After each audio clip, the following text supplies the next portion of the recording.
안녕하십니까, 강지연입니다. 정부가 긴급재난지원금 지급 대상을 소득 하위 70%로 고수하던 입장에서 한 발 물러나 국회가 합의하면 전 국민에게 지급하기로 했습니다. 많은 국민들이 여야 합의가 빠르게 이루어지기만을 바라고 있을 텐데요. 코로나19 사태로 힘겨운 시간을 보내고 있는 국민들에게 보탬이 될 수 있는 좋은 결과가 나오기를 기대해 보겠습니다. 시민의 방송 TBS는 매일 아침 9시부터 9시 50분까지 TV와 유튜브를 통해 코로나19 특집 생방송을 보내드리고 있습니다. 질병관리본부에 따르면 어제 0시 기준으로 국내 누적 확진자는 총 1,694명으로 집계됐습니다. 자, 서울 상황실에 나가 있는 기자 연결해서 오늘도 지난밤 주요 내용과 현재까지 소식들부터 들어보겠습니다. 김선환 기자. 네, 서울시 재난안전대책본부에 나와 있습니다. 네, 전국 코로나19 확진 현황부터 짚어주시죠. 네, 하루 확진자 수 증가폭이 닷새째 10명 안팎을 유지하고 있습니다. 어제 10시 기준으로 질병관리본부가 발표한 국내 코로나19 확진자는 전일 집계보다 11명 늘어난 1,694명입니다. 어제도 신규 확진자 중 절반이 넘는 6명이 해외 유입 관련 확진자였습니다. 서울에서 2명, 부산과 대전에서 각각 1명씩 검역 과정에서 2명이 확진됐습니다. 나머지 5명은 지역사회 감염으로 경북에서 2명, 부산과 대구, 경남에서 각각 1명씩 새로 확진 판정을 받았습니다. 이로써 어제 0시 기준으로 해외 유입 사례는 모두 1,017명, 전체의 9.5%입니다. 유입 환자를 국가별로 보면 미주와 유럽이 각각 43%씩으로 대다수를 차지했고, 뒤이어 중국의 아시아, 중국, 아프리카, 호주 등의 순이었습니다. 국적은 내국인이 91.6%로 대다수였고 외국인은 8.4%에 그쳤습니다. 사망자는 1명 늘어 지금까지 국내에서 확인된 코로나19 사망자는 모두 238명으로 평균 치명률은 2.22%입니다. 완치에 격리 해제된 확진자는 64명이 늘어 모두 8,277명이 됐습니다. 네, 이번에는 서울시 상황도 좀 더 자세하게 살펴볼까요? 네. 서울시의 신규 확진 환자 수는 2명 늘어 모두 628명입니다.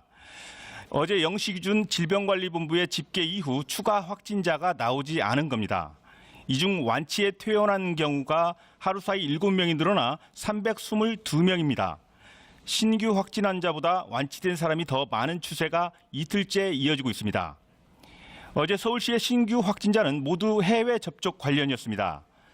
마포구 24번째 확진자인 20대 남성은 일본에서 귀국한 지 하루 만에 마포구 선별진료소에서 검사를 받고 그제 확진 판정을 받았고요.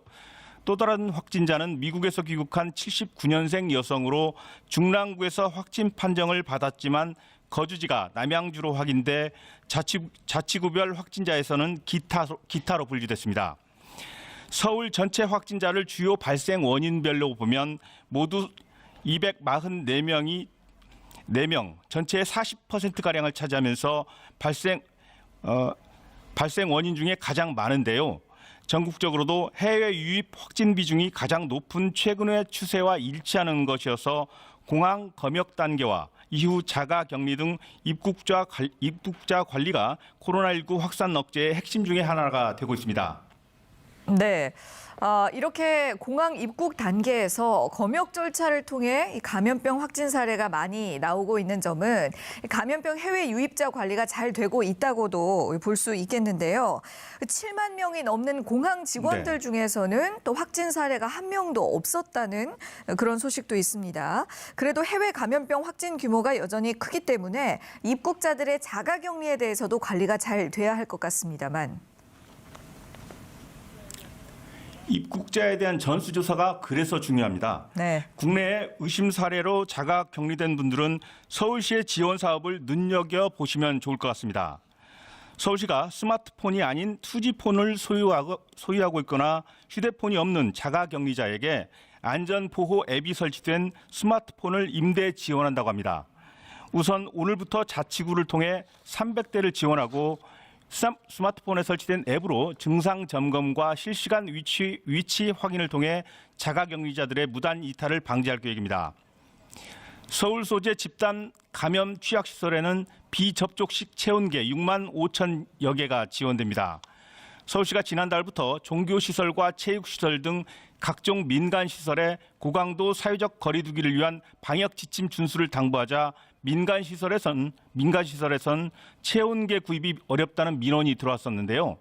이에 서울시가 40억 원을 들여서 약 5만 개의 비접촉식 체온계를 민간시설에 배부하기로 한 겁니다. 또 어린이집, 초등 돌봄시설과 노인 요양시설, 경로당, 장애인 복지관 등 감염 취약계층이 이용하는 다중이용시설에도 15,000개 가량의 비접촉식 체온계를 배부하기로 했습니다. 네, 그렇군요. 코로나19 사태로 요즘 모두가 힘든 상황입니다. 서울시에서 학교 비정규직인 방과 후 교사들에 대한 금융 지원 방안이 필요하다는 그런 지적이 나왔다고요. 네, 그렇습니다. 전국 초중 고교가 모두 온라인 계약을 한 상태인데요.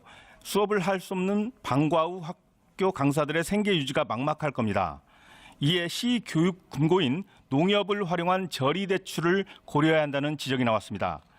서울시의회 교육위원회 황인구 부위원장은 그제 제293회 임시회 교육위원회 회의에서 원격 수업으로 인한 교원과 학생의 불편등을 언급하면서 이렇게 말했는데요. 그러면서 2015년 메르스 사태 이후에도 감염병에 대한 교육 현장의 대비가 부족했으니 서울시 교육청이 원격 수업의 질적 제고에 초점을 맞춰달라고 당부했습니다. 특히 장애 학생이나 디지털 기기 접근성이 약한 취약계층, 학습 부진화나 실습 중심의 수업을 받아야 할 특성화고 학생들에게 적합한 기기 지원이나 맞춤형 콘텐츠가 제공돼야 한다고 강조했습니다. 아울러 장기간 학교를 못 나가고 있는 아이들의 심리 안정을 위한 교육 콘텐츠 개발, 학생과 학부모의 혼란이 최소화될 수 있도록 하는 교육체계 전반의 노력이 필요하다고 말했습니다. 지금까지 서울시 재난안전대책본부에서 TBS 김선환입니다. 네, 김선환 기자 수고하셨습니다. 계속해서 코로나19에 대해 좀 더 자세한 상황들 살펴보겠는데요. TBS 보도본부 구균진 기자와 함께합니다. 어서 오십시오. 안녕하세요. 자, 오늘은 긴급재난지원금에 대한 이야기를 먼저 해봐야겠습니다. 이 대상 범위를 놓고 이견을 보였던 더불어민주당과 정부가 어제 국민 모두에게 지원금을 주는 방안에 합의를 이뤘는데요. 추가 재원은 국채를 발행해서 충당하고 또 지원금을 받지 않고 기부하는 사람들에게는 세액 공제를 해줌으로써 추가 국채 발행에 대한 부담을 덜겠다는 그런 내용입니다. 하지만 미래통합당은 이것이 국채 상환 운동과 같다면서 또 부정적인 입장을 보였군요. 네, 다른 목소리를 내던 정부와 여당이 겨우 한 목소리를 내기 시작했습니다. 네. 이 코로나19 긴급 재난 지원금에 대한 논의는 지난 4.15 총선 이후 정부는 이 소득 하위 계층 70%에 여당은 총선 공약을 지켜서 국민 100%에게 지급을 하겠다고 각각 고수를 했는데 한 일주일 정도 엇박자를 내다가 모든 국민들에게 지급하는 방안으로 어제 결정된 겁니다. 국민 100%, 그러니까 모두에게 이 지원금을 지급하려면 당초 소득 하위 70% 국민들에게만 지급하기 위해서 정부가 냈던 7조 6천억 원 규모의 추가 경정 예산안을 더 증액해야 할 필요가 있습니다. 네. 더 늘어나는 규모는 한 3, 4조 원 정도가 될 것으로 보이는데요. 이 부분은 좀 국채를 발행해서 충당하기로 했습니다. 다만 추가 재정에 대한 부담은 자발적인 기부를 통하면 어느 정도 해소될 것으로 이제 기대가 되고 있는 겁니다. 네. 예를 들어서 당사자가 이 재난 지원금을 받지 않겠다고 하면 이 지원금은 법정 기부금이 돼서 국가 재원으로 이제 귀속이 되는 거고요. 또 정부에 따로 기부를 하겠다고 하는 사람들에게는 기부하는 액수만큼 세액 공제로 돌려주겠다는 내용입니다. 네. 더불어민주당은 사회 지도층과 고소득자들을 대상으로 이 기부 캠페인을 벌이면 충분히 가능할 걸로 보고 있고요. 또 야당도 적극적으로 나서서 국민적인 캠페인이 확산되도록 한다면은 더 큰 힘을 받을 것이라고 얘기했습니다. 또 이를 위해서 세법을 개정해 올해 안에는 추진할 방침이라고 밝혔습니다. 네. 한편 이 같은 방안에 정세균 국무총리도 적극 이제 돕겠다는 뜻을 밝히면서 대신 여야의 합의가 필요하다는 전제 조건을 달았습니다. 네. 민주당은 미래통합당이 협의안을 마련해 오면 논의하겠다고 밝힌 만큼 이 안을 바탕으로 이 통합당과 이제 협상을 촉구할 그 방침인 반면에 네네. 미래통합당은 야당과 협의를 논의하기 전에 수정 예산안 먼저 제출을 하라고 민주당을 압박하고 있는데요. 통합당 예산결산위원장을 맡고 있는 김재원 정책위의장은 민주당 발표를 보면 과연 자발적인 기부를 어떻게 받아서 또 3조 원이라는 그 규모가 넘는 부채를 어떻게 갚겠다는 건지 모르겠다면서 기부금을 모아서 국채 보상 운동을 하자는 거냐고 이제 따져 묻기도 했습니다. 긴급재난지원금 지급액과 대상을 놓고 당, 정, 또 여야 간의 핑퐁 게임이 계속되면서 당초 4월 임시국회를 통해서 이 5월 중에는 지원금을 지급하려던 일정에도 다소 차질이 있을 것으로 보입니다. 그러네요. 이 문제로 협상 테이블에 본격적으로 앉기까지는 좀 진통이 예상이 되는데요. 지금 코로나19가 확산된 이후에 생계가 어려워진 분들이 굉장히 많습니다. 이분들에게는 정말 지급 지원이 시급한 사안인데 이에 대한 논의가 좀 빨리 마무리가 됐으면 좋겠습니다. 자, 이번에는 다음 이슈로 넘어갑니다. 국가 예방접종률이 지난해 같은 기간보다 낮아졌다고 하는데요. 이렇게 예방접종을 늦추거나 중단할 경우에는 코로나19에다가 또 다른 감염병까지 겹쳐서 유행할 수 있기 때문에 걱정이 많이 됩니다.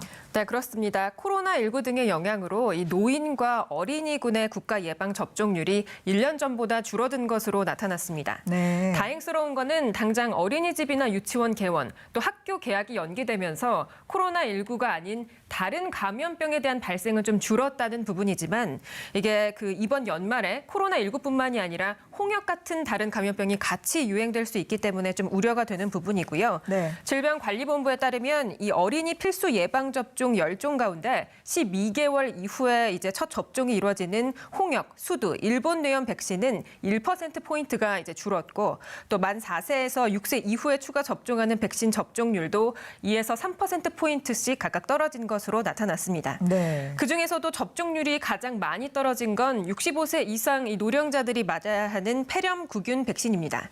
지난해보다 3분의 1 정도 급감했는데 폐렴구균 같은 경우에는 만약에 고령자들이 걸렸을 경우에 이 합병증과 또 중증으로 증세를 심화시킬 수 있기 때문에 예방을 위해서는 미리 예방 접종을 하는 게 굉장히 중요하고요. 네. 질병관리본부는 코로나19 상황에서 보다 안전하게 예방 접종을 할 수 있도록 의료기관과 또 접종 대상자별로 안전 수칙을 담은 안내서도 마련했습니다.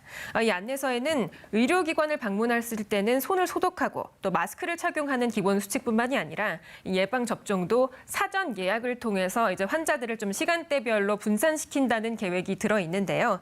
이 기본 수칙에 따른 예방 접종은 5월 말부터 시작될 예정입니다. 네. 세계보건기구에서도 코로나19의 세계적 유행 동안 홍역 같은 다른 감염병이 확산되지 않도록 지속적인 예방접종 실시 원칙을 제안했다고 하니까요. 제때제때 예방접종 꼭 챙겨서 하시길 바랍니다. 자, 그런가 하면 코로나19 사태가 길어지면서 국가들끼리의 연대 움직임도 빨라지고 있는 모습입니다. 네, 우리나라를 포함한 12개 이 나라들의 외교 장관들이 기업인의 여행처럼 필수적인 여행에 대한 좀 허용하자라는 공동선언을 했는데요. 네. 기업인들을 오고 가게 해야 이 멈춰있는 세계 경제 톱니바퀴가 돌아간다라는 내용입니다. 특히 우리나라가 코로나19 방역에 있어서 모범 국가로 평가되면서 우리나라 기업인들의 입국을 예외적으로 허용하는 나라들도 늘고 있는데요. 먼저 저희 취재진의 보도 보고 다시 돌아오겠습니다. 삼성 디스플레이 직원 294명이 지난 17일 베트남에 입국하면서 베트남은 지금까지 약 1,000명에 달하는 삼성 직원들의 입국을 예외적으로 허용했습니다. 지난달 말 LG 3사와 협력사 직원 250여 명이 예외적으로 입국한 데 이어 LG 계열사 직원 200여 명은 2차로 입국합니다. 삼성과 LG 등 대기업에 이어 중소기업 임직원 400여 명도 이르면 오는 29일 베트남에 도착할 예정입니다. 쿠웨이트는 모든 외국인을 입국 금지한 가운데 처음으로 한국 기업인들에 한해 예외적 입국을 허용해 현대건설을 비롯한 25개 기업 관계자 100여 명이 출국했습니다.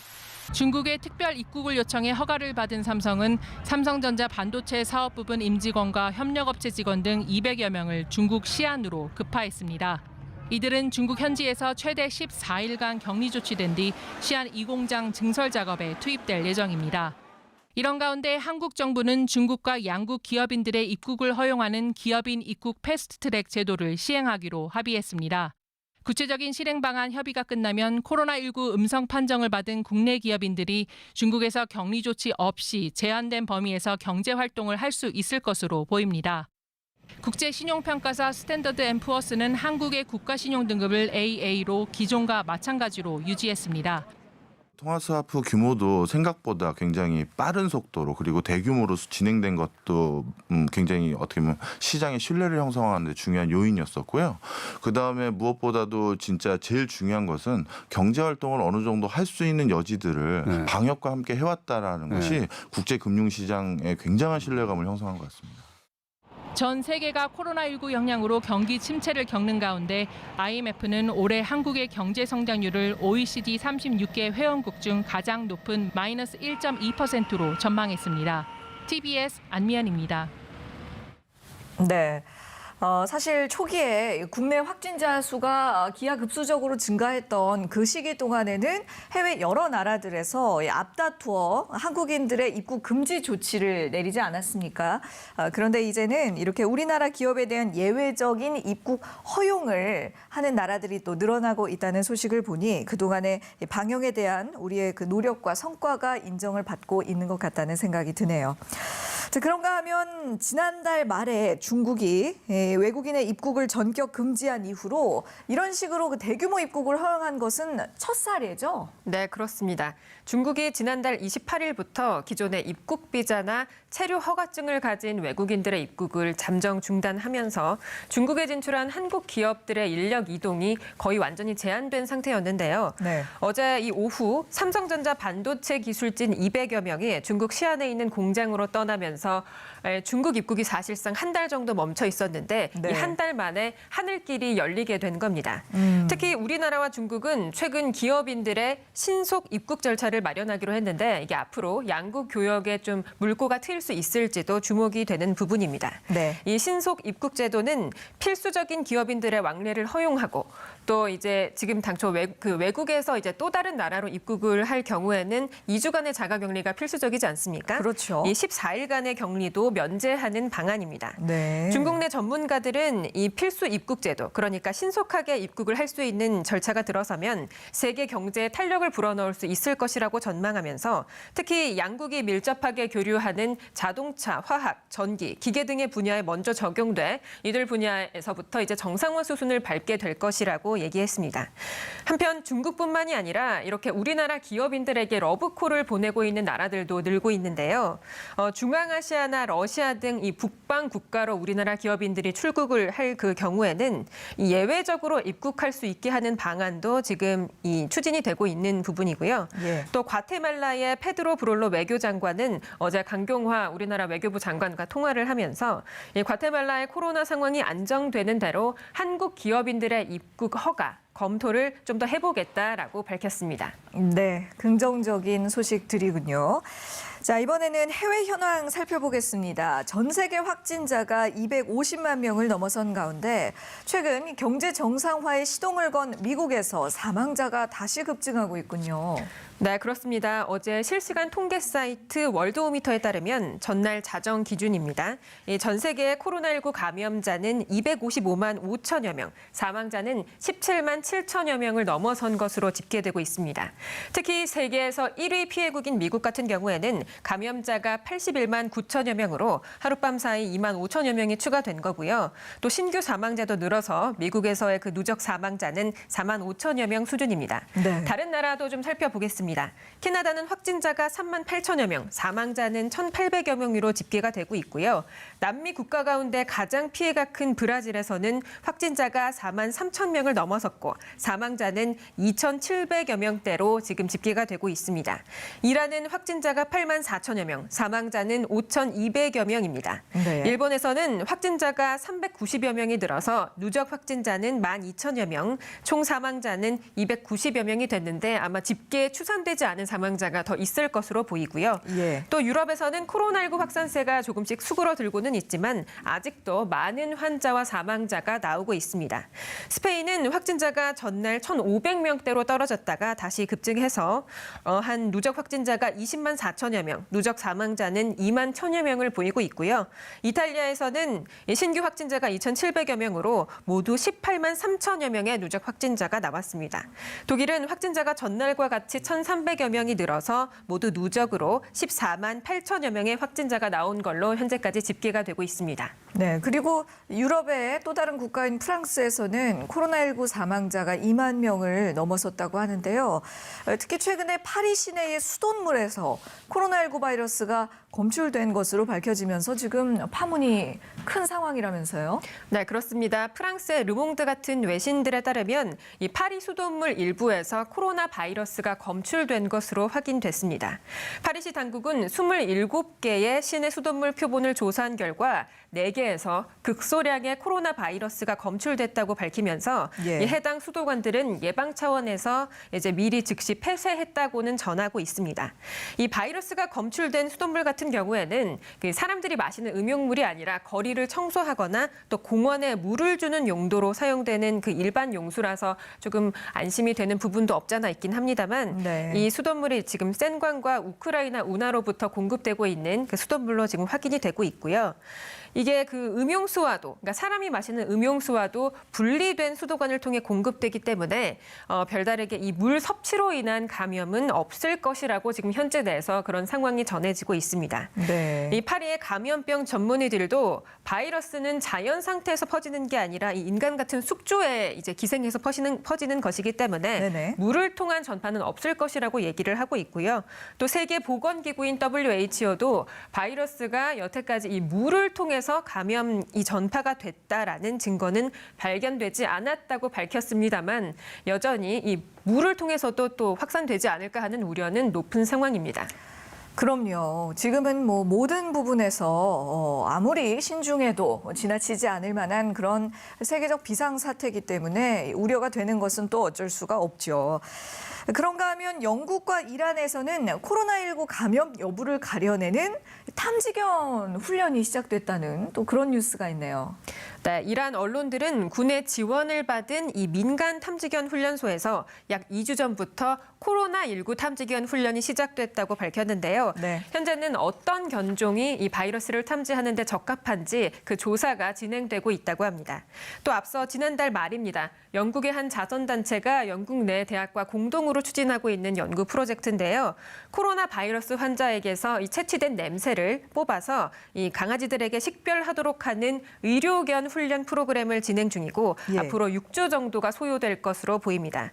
네, 보통 아시다시피 이 개들한테는 예민한 후각이 좀 장점이지 않습니까? 그렇죠. 이미 마약뿐만이 아니라 암과 파킨슨병, 또 이제 세균성 감염증 등 질환들을 감지해내는 데도 이제 활용이 되고 있는데요. 네. 특히 말라리아 탐지 같은 경우에는 이 세계보건기구 WHO의 진단 기준을 웃돌 정도로 이제 극도의 아주 정확한 정확도를 보이고 있는 것으로 확인되고 있습니다. 어허.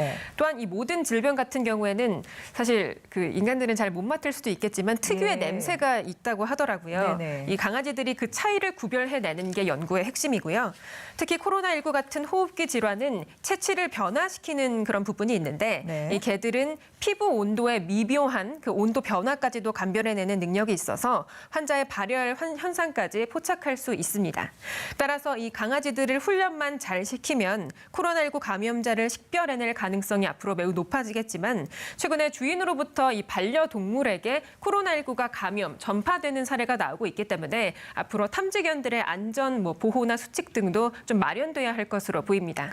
그렇겠죠. 이 개들의 경우에는 코로나 바이러스에 감염이 되더라도 증상은 없다라고 아직까지는 그런 이야기가 나오고 있습니다만 또 이 개들을 통해서 또 인간 숙주에게 또 그 다른 2차, 3차 감염이 될지는 또 아직 알 수 없는 상황이기 때문에 또 이런 부분에는 주의를 기울여야 할 것 같습니다. 자, 지금까지 TBS 보도본부 구균진 기자와 이야기 나눴습니다. 수고하셨습니다. 시민의 방송 TBS는 매일 아침 9시부터 9시 50분까지 TV와 유튜브를 통해 코로나19 특집 생방송을 보내드리고 있습니다. 지금 여러분께서는 코로나19 특집 생방송 TBS와 함께하고 계십니다.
네, 이어서 코로나19에 대한 자세한 내용과 이슈들 전문가와 함께 짚어보겠습니다.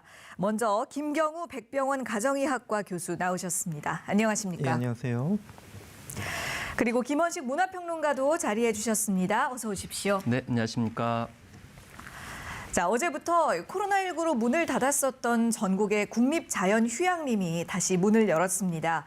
많은 분들이 그동안 고강도 사회적 거리 두기 때문에 많이 답답하셨을 텐데요. 이 휴양림 재개장 소식이 반가우셨을 겁니다. 하지만 이용할 때도 역시나 주의를 계속 해야겠죠. 네, 그렇습니다. 그래서 일단 문의가 많이 늘어났다고 그래요. 그 네. 문의한 내용이 뭐냐면 객실 예약입니다. 머물 수 있느냐. 거기 이제 숙박시설이 있는 경우도 있거든요. 네. 그런데 이게 잘못 알려진 건데 숙박시설은 이용하실 수가 없습니다. 예. 그래서 개방된 곳은 숙박시설 이외에 이제 산책로라든지 등산로 등을 이용하실 수가 있겠고요.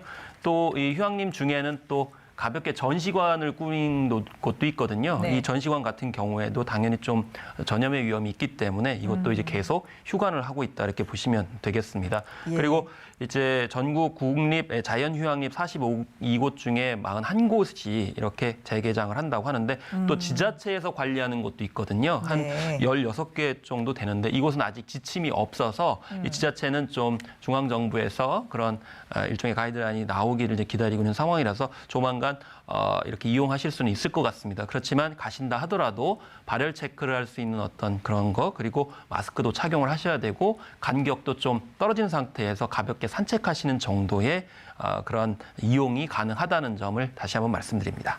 그러니까 재개장을 한 곳들 중에서도 숙박이라든가 이 전시관 이용은 안 되고 산책로 같은 야외 공간만 이용하실 수 있다는 점, 그리고 기본적인 수칙들은 그곳에서도 여전히 잘 지켜주셔야 한다는 점 기억하셔야겠네요.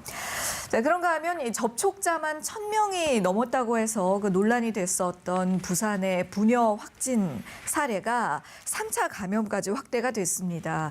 아버지가 근무하는 학교의 미화원에게 전염이 됐다던데요. 지역 감염 우려가 또 충분히 있을 것 같습니다.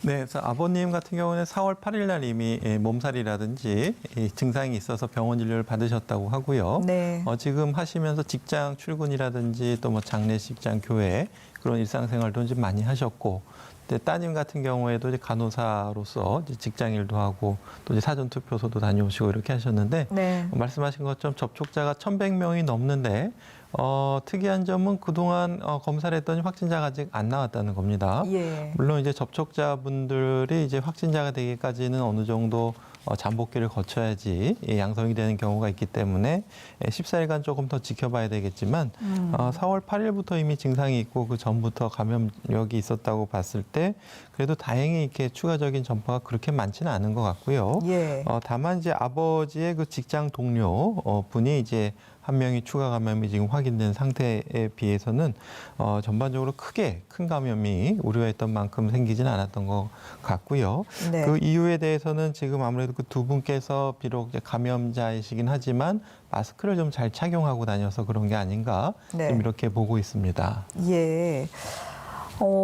그런데 이 아버님이 증상이 있고 나서 9일 정도 일상생활을 유지하셨다고 하잖아요. 그런데 이번에 그 확진 판정을 받은 그 같은 학교의 미하원 분 역시 일상생활을 했을 가능성이 충분히 있습니다. 그렇다면 이분으로부터 또 4차 감염으로 이어졌을 가능성이 있지 않을까, 이 부분을 우려를 하는 거죠. 네, 그렇습니다. 그래서 이분 역시 물론 이제 아버님이 마스크를 잘 착용하셨지만 직장 동료 분하고는 이제 아무래도 휴게실에서 같이 뭐 커피를 마시고 대화를 하실 때 마스크 착용 안 하시면서 이제 그때 감염이 일어났을 텐데요. 예. 아버님의 그 직장 동료 여성분이 이제 말씀하신 것처럼 추가적인 4차 감염을 일으킬 가능성이 있기 때문에 이제 그 접촉자를 추가적으로 확인해서 역학조사 그리고 접촉자에 대한 격리 이러한 조치들이 지금 추가적으로 진행돼야 될 텐데요. 예. 아직까지는 그 4차 감염의 보고는 없는데 4차 감염이 어느 정도 생겼는지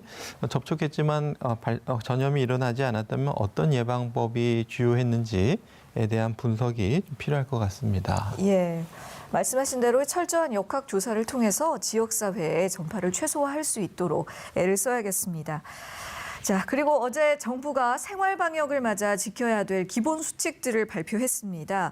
많이들 이미 알고 계시겠지만 이게 워낙 중요한 부분이다 보니까 한 번 더 꼼꼼하게 설명을 해주시죠. 네, 그렇습니다. 핵심 수칙은 이제 개인 방역과 집단 방역으로 나눠서 살펴보겠는데요. 예. 이 개인 방역 같은 경우에는 일단 제1수칙이 증상이 있으시거나 그러니까 아프시면 3, 4일 정도 쉬는 것을 제일 우선으로 이렇게 삼고 있습니다. 그래서 네. 뭐 서구 같은 경우에는 아프면 쉬는데 왜 마스크를 쓰고 다니냐 이런 이제 이야기가 있었는데 네. 이제 우리도 아프면은 좀 배려를 하고 또 그걸 당연한 권리로 이렇게 생각을 해야 될 것 같고요.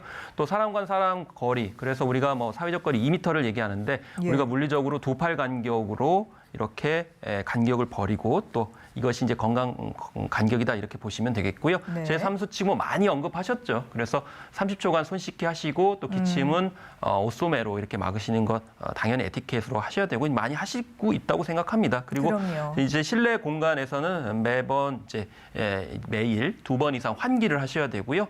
또 주기적으로 실내 공간 등을 소독하시는 것 또 일상화해야 되겠고요. 또 무엇보다도 이렇게 물리적 거리는 멀어져도 마음은 가까운다라고 해서 아는 지인들을 중심으로 해서 좀 이렇게 가까운 그런 연락들을 많이 하시면 좀 코로나 브루라고 하는 우울증을 해소할 수 있을 거라고 생각합니다. 예. 집단 방역 제5대 수칙 같은 경우에는 제1수칙이 공동체가 모두 다 함께 노력하기라는 점. 그래서 네. 너나 없이 참여를 해야 된다는 것이고 제2수칙 중에 중요한 것은 바로 공동체 내 방역 관리자를 정한다는 겁니다. 그래서 책임 주체를 해서 좀 리더십을 발휘할 필요성이 있고요. 이 제3수칙 같은 경우는 방역 지침을 일단 만들어야 되는 건데 이게 공동체 내에 왜냐하면 공동체가 각기 다 특수성이 있고 상황이 다 다르기 때문에 거기에 관련돼서 이제 방역 지침이 좀 세밀하게 되어야 될 것 같고요. 그다음에 4수칙은 이 방역 관리자가 적극적으로 방역 관리자의 역할들을 수행하는 것 이것도 이제 새로운 그런 리더십의 어떤 관점에서 제일 중요해졌다 생각하고요. 이 제5수칙 같은 경우에는 이 공동체의 책임자와 구성원이 방역 관리자라고 하는 이런 새로운 리더에게 적극적으로 협조를 하게 되면서 위기 상황들을 타개하는 그래서 제1수칙과 맞물리는 거죠. 공동체가 다 함께 이제 협력한다. 이런 이제 관점에서 우리가 개인과 집단이 좀 장기전에 대비해야 될 것으로 이렇게 보입니다. 네, 집단 방역 수칙을 보니까 뭐 핵심적인 내용이 이제 방역 관리자와 방역 지침을 만들어서 공동체 구성원들이 모두 다 한 마음으로 협조를 하자 이런 내용인 것 같아요. 그러니까 앞으로 생활 방역 체계에서는 어떤 집단 공동체에서 그 집단의 기본적인 책임자 외에도 또 방역을 책임지는 또 한 명의 이제 인물이 설정이 그렇습니다. 되는 그래서 셈이겠군요. 이 생활 방역으로 가게 되면 자율적으로 보이지만 어떻게 보면 보이지 않는 의무와 책임이 이제 늘어나는 것이고요. 그렇죠. 그리고 이제 선진 시민, 국민만이 할 수 있는 자율 방역 체계라고 보시면 되겠습니다. 네. 이런 것을 한번 이제 구축해 놓으면 앞으로 뭐 유사 전염병 오게 되면 능동적으로 자율적인 네. 시민 의식에 따라 대응을 할 수 있기 때문에 좀 약간 힘든 점이 있다 하더라도 장기적으로 어떤 예방 그런 차원에서 정착시키는 것이 필요해 보입니다. 예, 맞습니다.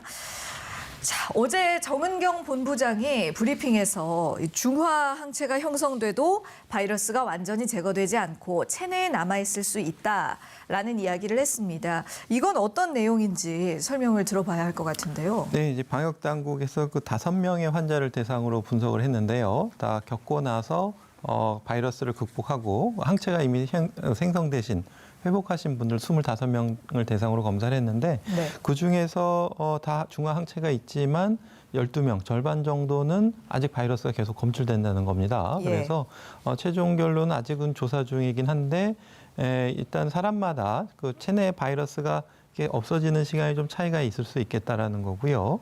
그리고 중화 항체가 형성돼서 나오는 바이러스가 바이러스 나오는데 이제 이게 살아있는 바이러스인지 죽어 있는 바이러스인지에 대해서는 추가적인 조사가 필요할 것 같은데 말씀하신 것처럼 우리가 바이러스가 들어와서 중화 항체가 생겨서 어느 정도 바이러스를 극복하고 회복했지만 네. 바이러스가 완전히 이렇게 우리가 검출되지 않는 상태가 유지되기까지는 좀 사람마다 좀 차이가 있겠다 이렇게 해석할 수 있겠습니다. 네, 일반적으로 질병은 항체가 있으면 재감염이 되지 않는다라고들 알고 계시잖아요. 그런데 코로나19는 항체가 있어도 다시 걸릴 수도 있다는 의미인가요? 그러면? 지금 항체가 있는데 바이러스가 남아있다는 것과 재감염이 된다는 건 조금 다른 얘기가 되겠는데요. 네. 지금까지 한 연구는 바이러스를 한번 겪고 나서 회복되신 분들이 바이러스가 남아있는 것에 대한 연구가 되겠고요. 네. 이제 말씀하신 것처럼 이제 회복이 다 되고 나서 나중에 우리가 이제 뭐 가을이나 겨울에 다시 바이러스에 노출됐을 때 재감염이 될 수 있을 것인가? 이것에 대해서는 아직 좀 추가적인 연구가 필요한데요. 예. 지금 생긴 우리가 형성된 항체가 충분히 방어력이 있는 항체인가라는 것에 대한 연구가 좀 필요할 것 같고요. 네. 그다음에 다시 우리가 겨울에 돌아올 바이러스가 지금 우리가 겪은 바이러스와 같은 바이러스일까? 그러니까 남반구를 한번 돌면서 여러 가지 전염이 유행하면서 바이러스들 간에 또 변이가 일어나서 약간의 항원의 성격이 바뀌게 되면은 바이러스 전파 양상도 좀 바뀔 수가 있겠고 우리가 뭐 이번에 한번 걸렸지만 다시 돌아온 바이러스에 대해서는 면역력이 없어진다든지 항체가 있어도 재감염이 될 수 있는 가능성에 대해서는 얼마든지 염두에 둬야 될 것 같습니다. 예, 맞습니다. 코로나19는 우리가 처음 겪어보는 그런 바이러스고 네. 앞으로의 상황이 어떻게 진행될지 아무도 장담할 수 없기 때문에 지금 말씀하신 것처럼 여러 가지 상황에 대한 대비책들을 미리 모색을 해야겠습니다. 자, 코로나19로 인해서 또 우리 생활이 정말 많이 달라졌죠. 국내뿐 아니라 전 세계의 일상이 변했는데요. 또 관련해서 통계가 나온 게 있다면서요. 네, 그렇습니다. 관련해가지고 요즘에는 개인들의 어떤 활동 동선을 스마트 기기를 통해가지고 측정을 이제 할 수도 있고 그런 것인데요. 네. 어쨌든 간에 유럽을 보면 이제 3월 달에 굉장히 문제가 됐잖아요. 그래서 파리 같은 경우는 수면 양이 3월 15일을 기점으로 굉장히 증가했다. 그러니까 이제 많이 주무시게 되는 거죠. 그렇기 때문에 수면이 부족하셨던 분들 입장에서는 굉장히 좋을 수가 있는데 네. 한편으로는 이게 이제 활동량이 적다 보니까 확진자라고 그러잖아요. 그래서 예. 비만이 좀 염려된다 이런 얘기를 하는데 확진자, 그렇죠. 예, 그렇습니다. 예. 그래서 뭐 참 슬픈 우픈 그런 어떤 용어라고 볼 수가 있겠는데 밀라노 같은 경우도 마찬가지로 3월 예. 초에 봉쇄를 시작을 하면서 활동을 못 하니까 수면 시간이 들어갔는데 아마 이쪽도 체중이 좀 늘어나지 않았을까 생각이 드는데 네네. 어쨌든 이 스마트 기기 업체에서 조사한 결과에 따르면은 이 걸음 수가 유럽 같은 경우는 스페인의 경우 한 38% 정도 감소했다고 합니다. 상당한 기준인데요. 이탈리아나 포르투갈 같은 경우도 한 25% 정도 감소를 했다고 이렇게 얘기를 하고요. 예. 상대적으로 우리나라는 한 10% 정도 감소했다고 이제 얘기를 하는데 그 이유는 아마 우리가 이제 기본적으로 생활을 좀 하면서 봉쇄를 하지 않았기 때문에 네. 이런 이제 걸음 수가 덜 줄어든 것으로 이게 나타나고 있는데요. 예. 그러다 보니까 한편으로는 이게 확진자가 뭐 이렇게 될까봐 이제 염려가 되는데 그래서 이제 실내에서 운동하는 그래서 홈트라고 그러죠. 예. 홈 트레이닝 혹은 홈 피트니스에 관련된 용품들이 또 많이 증가를 하고 있어서 어쨌든 실내 공간에 많이 있으시니까 실내에서 이제 운동할 수 있는 방안들을 좀 적극적으로 모색을 하시면 뭐 이제 비만 염려도 덜면서 슬기롭게 이 코로나19 상황을 좀 타개할 수 있지 않을까 이렇게 생각을 해보고요. 잠이 예. 부족하신 분들은 이 기회에 좀 어떤 전화위복을 삼아서 좀 예. 주무시는 것도 그렇게 편안하게 생각하시도 필요할 것 같습니다. 예, 네. 뭐 충분한 수면의 기회로 삼으셔도 되겠고요. 지금 짚어주신 것처럼 또 실내에서 간단한 움직임이나 간단한 운동 같은 것도 해보시면 좋겠네요. 자, 그런가 하면 어제 또 인천에서는 재확진 사례가 다시 한번 나왔습니다. 이 경우는 음성 판정을 받고 퇴원한 지 한 달 만이라고 하는데요. 결국 인천시가 퇴원 환자들 모두를 대상으로 재검사를 하기로 결정했습니다. 재확진 시기도 보면 일주일 이내부터 한 달까지 정말 천차만별인데요. 재확진을 줄일 수 있는 방법은 없을까요? 네, 아직은 이렇게 재확진이 되는 이유가 뭔지 아직 좀 추가적인 연구 중에 있기 때문에요. 네. 조금 더 필요할 텐데 재확진되는 분들이 어떤 특징이 있는가? 그러니까 예를 들면 다른 분들에 비해서 어떤 항체가가 좀 낮은가? 아니면은 그 지금 나오는 재확진 바이러스가 살아있는 바이러스인가? 아니면 뭐 초기에 노출됐을 때 좀 뭐 바이러스의 고농도 노출됐다든지 여러 가지 임상적인 특성을 좀 한번 분석해 봐야 될 것 같고요. 예. 그래야지 우리가 재확진을 좀 줄일 수 있는 방법을 좀 찾아볼 수 있을 것 같은데 아무래도 우리가 계속 복제되는 바이러스 양에 비해서 우리가 이제 대항할 수 있는 항체가가 조금 떨어질 경우에 이렇게 다시 바이러스가 재활성화된다고 보게 되면은 결국은 우리가 이제 항체가 면역력을 높이는 방법이 중요할 것 같고요. 네. 그러기 위해서는 말씀하신 것처럼 충분한 수면이나 운동, 영양 섭취, 그리고 휴식 이런 것 같은 개인의 건강을 잘 챙기는 노력들이 현재로 좀 필요할 것 같습니다. 예. 그런데 이 재확진에 대해서 이런 이야기도 있더라고요. 국내 코로나19 검사 방법이 유전자 증폭 검사지 않습니까? 이게 말 그대로 유전자를 증폭시켜서 보는 것이기 때문에 죽은 바이러스라든가 바이러스 찌꺼기라든가 이런 것들이 검출이 되면서 양성으로 나오는 거다라고 정부나 전문가들은 이야기를 합니다. 그렇다면 다른 검사 방법을 좀 활용하면 안 되는지 의문이 들거든요. 네, 그래서 지금 재확진되신 분들이 재감염력이 있는가 말씀하신 것처럼 그것이 가장 관건이 되겠는데요. 말씀은 죽은 바이러스의 찌꺼기라면 사실은 재확진이라고 하더라도 다른 사람을 감염시킬 가능성은 없거든요. 예. 그렇기 때문에 검사할 때 이분이 양성이고 재감염력이 있는가 이것을 지금 추가적으로 봐야 될 것 같은데요. 그러기 위해서는 이 세포를 배양하는 방법이 있겠습니다. 세포를 우리가 번식시킬 수 있는가 배양 검사가 있는데 이 배양 검사는 세포를 배양하기 위해서 굉장히 조건이 까다롭고 또 시간도 많이 걸리고 그럴 수가 있습니다. 무슨 말씀이냐면 바이러스가 살아 있어도 우리가 배양 조건이 충분하지 않으면 또 번식을 못하고 배양을 못하고 죽은 것처럼 나올 수가 있거든요. 그렇기 네. 때문에 살아있는 바이러스도 배양 검사를 잘못하면은 음성인 것처럼 나올 수도 있고 시간도 많이 들고 비용도 많이 들고 되게 까다로운 방법이기 때문에 당장 이 사람을 퇴원시켜야 될지 결정해야 되는 데에서는 이런 배양 검사는 좀 효과가 없을 것 같고요. 예. 이제 다른 기준들을 좀 찾아보려고 방역 당국에서 그럼 항체 검사를 해볼까 했는데 항체가 있는 사람들에서도 계속 바이러스가 검출되기 때문에 그러니까요. 항체 검사만으로도 좀 부족할 것 같아서 지금 방역 당국에서는 계속 좀 추가적인 역학조사 연구인데 연구를 하고 있는데요. 이제 항체가가 어느 정도 많이 높은 사람들은 바이러스가 나오더라도 다 죽은 바이러스다라는 우리가 연구 결과가 나오면은 예. 바이러스가 음성이면서 혈액 검사에서 항체가가 어느 정도 타이터가 높다 그러면은 우리가 보다 좀 안심하고 격리 해제 기준을 한다든지 또 아니면 지금 시당국에서 하는 것처럼 한 번 더 중간에 뭐 2주나 4주 후에 검사를 한 번 더 해서 생존력을 본다든지 이런 다른 조사들을 좀 추가할 수는 있을 것 같은데요. 현재 격리 해제 기준을 바꿀 정도의 큰 의미는 아직까지는 없을 것 같습니다. 예, 그렇군요.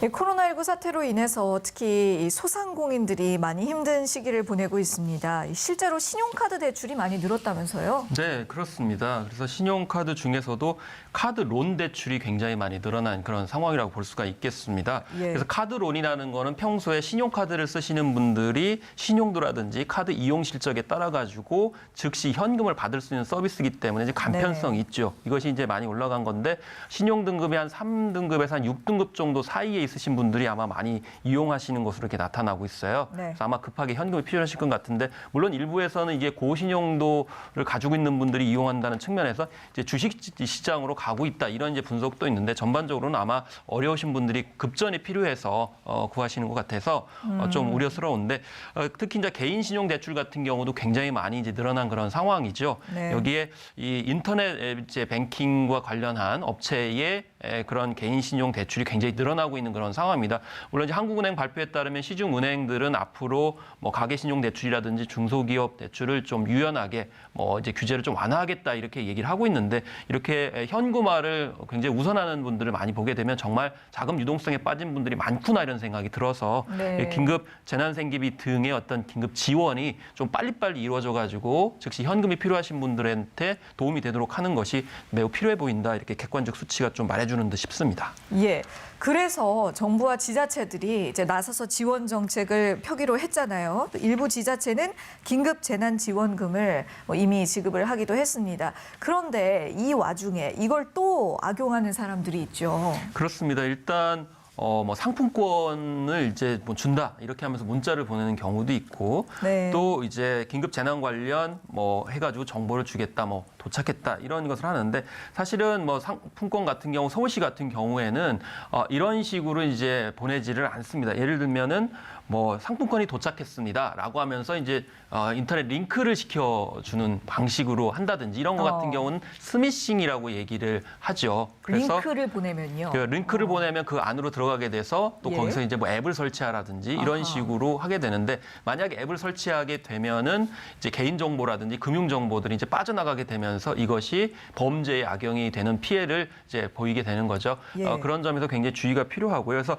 이 뭐 서울시의 긴급 이제 생활비 상품권 같은 경우에는 그냥 이제 그런 핀 번호를 입력하게만 돼 있지 거기에 뭐 유사 사이트로 이렇게 이동을 시켜가지고 뭐 앱을 설치하게 한다든지 이런 것이 전혀 없다는 것을 또 말씀드리겠고요. 또 결제 완료 그런 문자가 오는 경우도 있어요. 그럼 네. 그 옆에다가 전화번호를 쓰게 해가지고 전화를 걸게 만들죠. 그러면 네. 거기서부터 이제 범죄에 연루되는 그런 상황들이 벌어지고 있기 때문에 그래서 앞으로도 이 코로나19에 관련된 다양한 사기성 문자와 스팸 메시지가 계속 발생할 가능성이 높기 때문에 이 점에 있어서 굉장히 주의를 하셔야 되는 것이고 지금 긴급재난 생활비에 관련돼서도 이런 스미싱 범죄가 있어서 절대 그런 앱을 설치하거나 결제 완료했다는 문자 때문에 전화를 거셔가지고 또 거기에서 이제 보이스피싱을 당하시는 일이 없도록 주의가 필요합니다. 네. 정말 앞으로는 코로나19 사태가 장기화되고 있는 만큼 이와 관련된 이제 금융 사기들이 많이 발생할 수 있을 것 같은데요. 지금 지적해 주신 것처럼 항상 주의를 하시고 조심을 하시는 것이 좋겠습니다. 자, 이제 완화된 사회적 거리 두기가 시행이 됐고요. 조만간 또 생활 방역이 시작이 됩니다. 마지막으로 두 분께 질문 드리겠습니다. 앞으로 어떤 부분에 주의를 기울여야 우리가 이 코로나 사태를 종식시키는데 도움이 될지 두 분께 한 말씀씩 들어보도록 하죠. 네, 우선 가장 좀 확실한 정보에 의존하시는 특히 이제 방역 당국의 지침을 잘 따르시는 것이 좋겠습니다. 네. 그래서 우선 개인 위생, 마스크 착용, 손 씻기, 그리고 신체적인 거리 두기 이런 것 방역 지침에 확실한 정보를 잘 따라주시고 믿고 잘 행동 수칙에 옮겨주시는 것이 필요하겠습니다. 예, 김원식 평론가 생각은 어떠세요? 네, 어쨌든 문화적으로 지금 변화하고 있다고 생각이 듭니다. 뭐 노동 공간도 그렇고 이제 교육 공간도 그렇고 그렇기 때문에 뉴 노멀이라고 그러죠. 그래서 우리가 지금 새로운 변화를 모색하고 있는 상황이기 때문에 네. 그래서 우리가 지금 현재 뭐 외신도 그렇고 국내 여론조사를 해보면 예.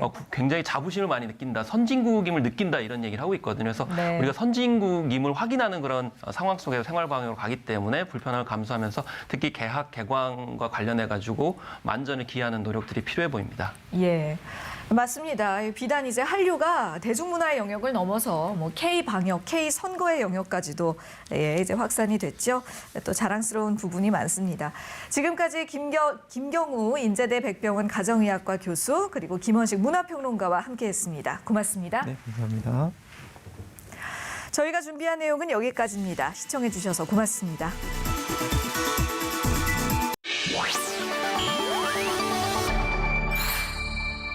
TBS